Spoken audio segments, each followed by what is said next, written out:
The Thirsty Crow, story for kids. One hot day, a thirsty crow was flying high in the sky. He was tired and looking for water. After a long search, he saw a pot on the ground in a garden. He flew down and looked inside.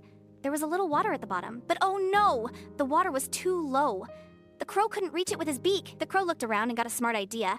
He picked up small stones nearby and dropped them into the pot one by one. Plop, plop, plop. As he dropped more stones, the water level rose higher and higher. At last, the crow could drink the water. He was happy and flew away, feeling fresh and proud. Moral of the story: where there's a will, there's a way.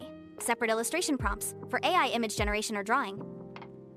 A cartoon-style black crow flying in a bright blue sky on a hot summer day, looking tired and thirsty. The sun is shining strongly in the background.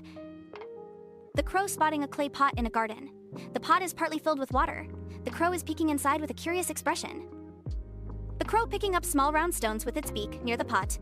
A few stones are already inside the pot, making water rise slowly. The crow happily drinking water from the pot, with the water now near the top. The garden is green and peaceful. The crow flying away into the sky, smiling with satisfaction, while the empty pot remains in the garden.